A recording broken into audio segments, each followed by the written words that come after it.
parlons un peu de nos acteurs à présent, si vous le voulez bien. Laurent Lucas est de chacun des films de votre trilogie ardennaise. Jean-Luc Couchard apparaît en Chasseur, tout comme Renaud Rutten déjà dans Alléluia. Jean-Luc Couchard, c'était évidemment Calvaire. Ils ont été coupés, les pauvres. On les voit un peu, on les voit un peu. Ils sont là. Pourtant, ils avaient des belles scènes, mais bon, voilà. Alors pourquoi est-ce que c'était si important pour vous de retrouver ses camarades de travail et ses amis dans la vie dans ce dernier volet de la trilogie ? Parce que c'est plus sympa de travailler avec ses amis. Bah oui, voilà, c'est clair. Alors les acteurs principaux, j'ai envie de dire maintenant vraiment le duo d'acteurs principaux, Fantine Ardouin, Thomas Guria. Fantine Ardouin, on savait qu'elle était brillante, on l'a vu chez Haneke.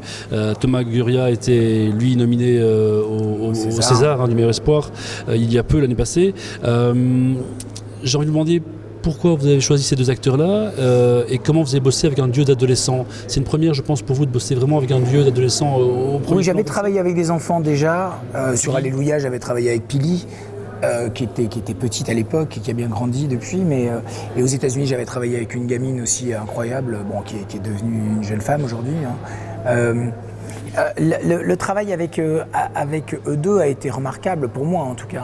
J'ai appris énormément d'eux. La collaboration a été totale et l'entente a été merveilleuse, mais il a fallu vraiment beaucoup de temps pour les trouver.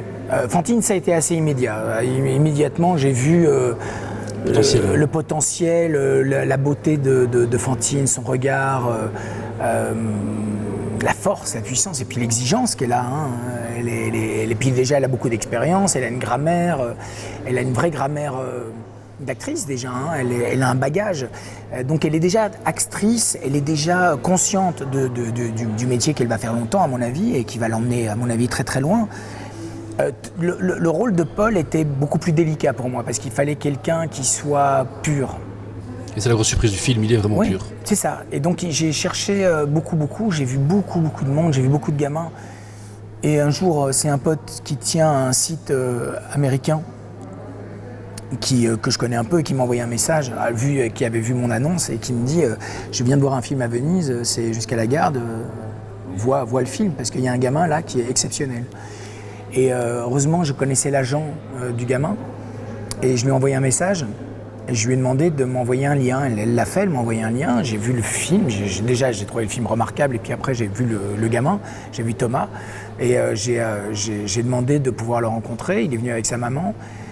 Et voilà, je l'ai regardé, je lui ai demandé, il avait lu le scénario, on se regardait un petit peu et il m'a dit, je lui ai dit, comment tu vas faire ? Comment tu vas appréhender ce personnage ? Comment tu vas appréhender cette histoire ? Comment tu penses pouvoir l'incarner ? Et il m'a juste dit, je vais écouter. Et voilà, et j'ai su que je l'avais trouvé, et c'est vraiment vrai cette histoire, parce que j'ai vu beaucoup de gamins en casting sauvage, j'ai été dans des foyers, j'ai vu des gamins incroyables dans des foyers, mais c'était un problème de concentration, c'est-à-dire qu'il y a des gamins qui sont incroyables mais qui sont troublés, donc,